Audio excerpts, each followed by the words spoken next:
રસ્તા પર ઉતરવું પડ્યું? પાલનપુર શહેરના છેલ્લા 3 માસથી આખા જાહેર માર્ગો તૂટેલા હાલત, બિસ્માર હાલતમાં છે. પ્રજાજનો હેરાન થઈ રહ્યા છે, વાહન ચાલકો હેરાન થઈ રહ્યા છે. ત્યારે નગરપાલિકાનું ઊંઘેલું તંત્ર ઘોર નિંદ્રામાં જગાડવા માટે થઈ અને આજે જિલ્લા મહિલા કોંગ્રેસ મારફત આ કાર્યક્રમ કરવો પડ્યો છે. તાજેતરની અંદર અંબાજી જતા લાખો પદયાત્રીઓ આ તૂટેલા રોડ ઉપર જવા માટે પસાર થઈને મજબૂર બન્યા છે. ત્યારે પણ નગરપાલિકાનું ઘોર નિંદ્રામાં સૂતેલું તંત્ર જાગ્યું નથી. તહેવારો ગયા, પવિત્ર તહેવારો ગયા, તો પણ નગરપાલિકાએ કશું જ કર્યું નથી.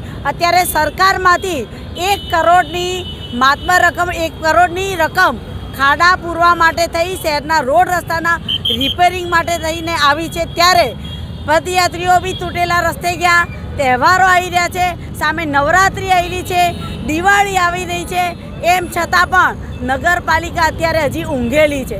અને એને ખરેખર અત્યારે શહેરની અંદર જે અડધો ફૂટના તૂટેલા રસ્તાઓ છે, લોકો કેટલાય પડી રહ્યા છે, અકસ્માત થઈ રહ્યો છે, વિદ્યાર્થીઓ હેરાન થઈ રહ્યા છે. ત્યારે નગરપાલિકાને જગાડવા માટે થઈ અને ભ્રષ્ટ વહીવટી તંત્રને જગાડવા માટે, આંખો ખોલવા માટે અમારે આજે બહેનો સાથે થઈ અને જાહેર રસ્તાઓ ઉપર ચૂના મારફત નિશાની કરી અને નગરપાલિકાને દેખાય અને તાત્કાલિક આ ખાડા પૂરે, એના માટે થઈને આજે અમારે રસ્તા પર ઉતરવું પડ્યું છે.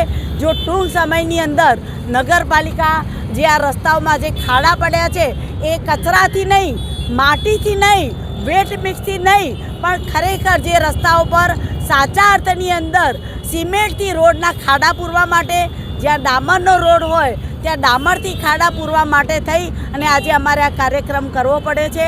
આગામી 2 દિવસની અંદર નગરપાલિકા નહીં જાગે તો અમારે આગળના પણ ગંભીર કાર્યક્રમો કરવા માટેની ફરજ પડશે.